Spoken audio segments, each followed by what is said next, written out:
Ravi de vous retrouver sur Arte pour ce nouveau numéro du Dessous des cartes. On commence avec une photo qui aurait pu être prise n'importe où dans le monde. Une rame de métro et la quasi-totalité des voyageurs les yeux rivés sur leur smartphone. Selon une étude récente de Data Reportal, ce sont les habitants d'Afrique du Sud qui passent le plus de temps par jour sur leur téléphone, 5h13. Et à l'inverse, ceux qui y passent le moins de temps sont les Japonais, 1h54 seulement en moyenne. Selon l'anthropologue Audrey Chapeau, cela s'explique par le fait que sur le continent africain, la majorité des activités passent par le mobile, là où dans d'autres pays plus riches, la possession d'un ordinateur notamment diminue le temps passé sur le smartphone. Quoi qu'il en soit, ces chiffres nous rappellent l'importance de cet objet dans nos vies, lequel devient du même coup un marché colossal et un enjeu de pouvoir. Alors on connaît bien sûr la guerre Apple-Huawei, l'une des déclinaisons de la compétition entre les États-Unis et la Chine, mais vous allez voir que la guerre des smartphones est bien plus complexe et subtile encore, impliquant de nombreux acteurs. Sortons nos cartes. L'essor phénoménal du marché du smartphone est intimement lié au développement des réseaux de télécommunications et à l'augmentation de leur débit permettant d'échanger de plus en plus rapidement des données. Ce sont d'abord deux leaders européens des réseaux de télécommunications qui vont s'imposer sur le marché du smartphone à la fin des années 90, le finlandais Nokia avec son 7110 et le suédois Ericsson avec son 380. Mais le débit encore limité du deuxième réseau mobile, la 2G, permet tout juste d'échanger des mails. Avec le déploiement du réseau mobile 3G+ en 2006 et son débit nettement supérieur, et l'arrivée de nouveaux fabricants, le marché va considérablement se développer. On passe ainsi de 122 millions de smartphones vendus en 2007 à 297 millions en 2010. Face au leader finlandais Nokia et ses 40% du marché mondial, on trouve le canadien BlackBerry qui détient 15,6% des unités constructeurs expédiées. Et surtout l'américain Apple qui s'est rapidement positionné dans le peloton de tête avec 9,1% de part de marché grâce aux innovations techniques révolutionnaires de son iPhone, écran tactile, bouton principal et navigation sur Internet. Au fil des années et des innovations techniques, les smartphones vont devenir de véritables ordinateurs de poche et les enjeux pour les constructeurs vont se complexifier. Car au design et à la fabrication s'ajoute l'élaboration du système d'exploitation, l'OS, qui permet de gérer les fonctions essentielles de l'appareil. Un domaine dans lequel Apple, avec son iOS, et Google, qui utilise Android, adopté par d'autres fabricants, dont le coréen Samsung, vont s'imposer face au leader historique Nokia et son système d'exploitation Symbian. Dès 2011, le sud-coréen Samsung prend la tête du classement des constructeurs devant Apple, Nokia et BlackBerry. Avec le déploiement de la 4G qui permet le visionnage de films et les appels vidéo grâce à son débit jusqu'à 100 fois supérieur à celui de la 3G, les ventes de smartphones explosent pour atteindre 1,5 milliard d'unités en 2016. Samsung et Apple confortent leurs positions respectives en tête du classement. Nokia et BlackBerry, qui n'ont pas réussi à se maintenir dans la course à l'innovation, ont disparu. Et de nouveaux venus, Huawei, Oppo, Vivo, Xiaomi, tous chinois, deviennent de sérieux concurrents. Parmi eux, un acteur clé de cette histoire, Huawei, va même menacer la domination des deux géants coréens et américains dès 2018. Acteur majeur des réseaux de communication comme Ericsson et Nokia, Huawei fabrique également des smartphones fonctionnant sous Android. Avec des appareils moins chers que ses concurrents, Huawei parvient à détrôner Apple en 2019 et même Samsung au printemps 2020. Mais le succès de Huawei va être de courte durée, car les services de renseignements américains suspectent la firme de mener des opérations d'espionnage pour Pékin. Washington impose alors un ensemble de sanctions qui vont impacter aussi bien la fabrication des smartphones du géant chinois que leur accès aux applications de Google. Dès le premier trimestre 2021, Huawei disparaît du top 5 des fabricants. Et en Europe, où sa part de marché est la plus importante début 2020, avec 18,5%, la firme chute vertigineusement ne représentant plus que 3% fin 2024.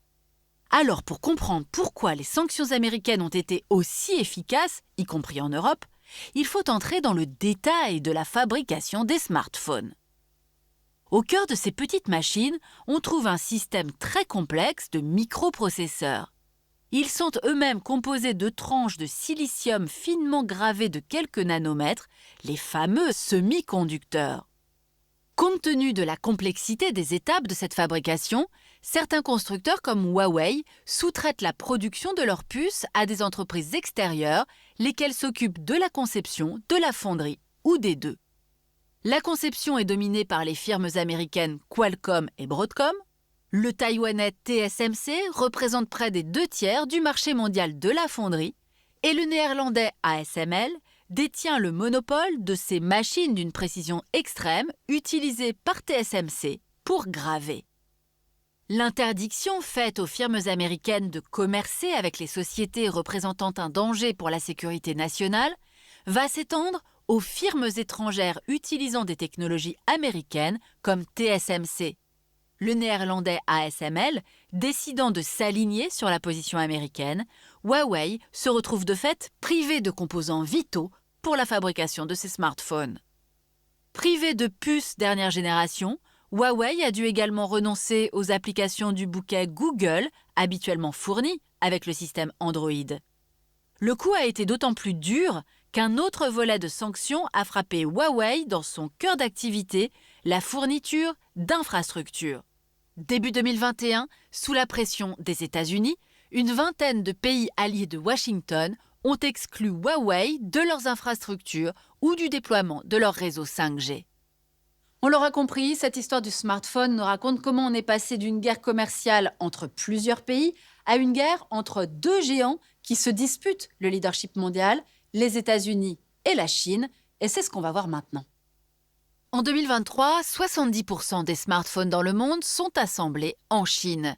Jusqu'à 70% des iPhone 15 de la marque Apple étaient assemblés dans les usines du taïwanais Foxconn de Shenzhou, du chinois Luxshare à Kunshan et du taïwanais Pegatron à Shanghai.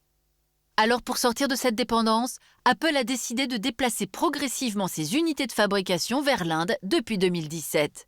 Dans les usines de son sous-traitant Foxconn à Sriperumbudur dans le Tamil Nadu et dans la zone économique spéciale de Sri City au nord de Madras dans l'Andhra Pradesh.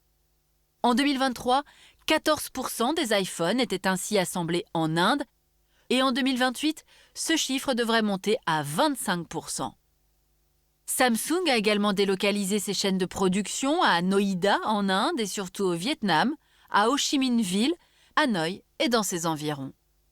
Malgré ces délocalisations, la domination de Pékin reste considérable, car les autres composants des smartphones restent le plus souvent fabriqués dans des usines chinoises, même quand il s'agit de sociétés occidentales comme l'allemand Bosch, le franco-italien ST Microelectronics, les américains Qualcomm et Broadcom, ou encore le japonais Kioxia et le sud-coréen SK Hynix. Pékin s'est également imposé dans le domaine des matières premières, notamment dans la production du silicium nécessaire pour fabriquer les microprocesseurs. Ainsi, en 2023, la Chine produisait 80% du silicium métallique, une domination que rien ne semble devoir contrecarrer pour le moment.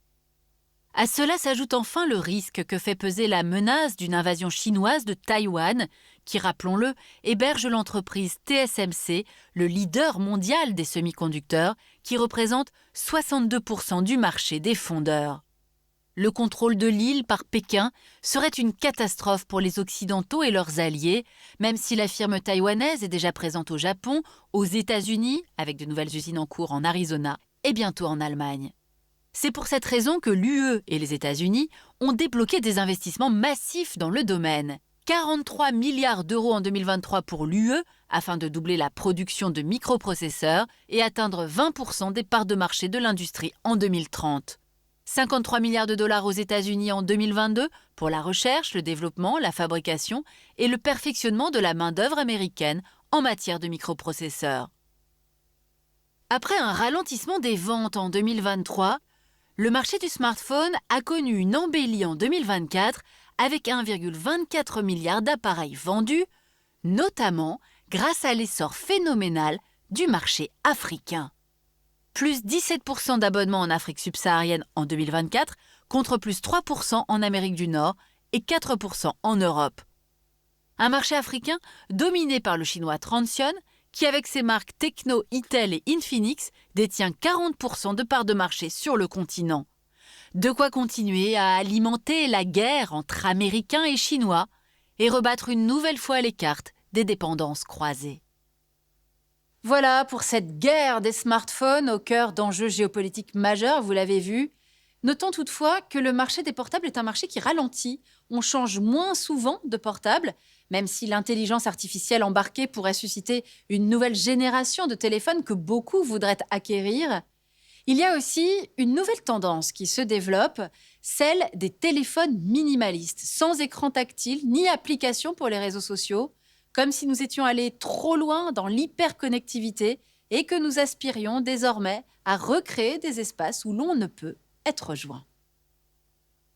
Pour aller plus loin, cet ouvrage d'Ophélie Coelho, Géopolitique du numérique, l'impérialisme à pas de géant, aux éditions de l'Atelier.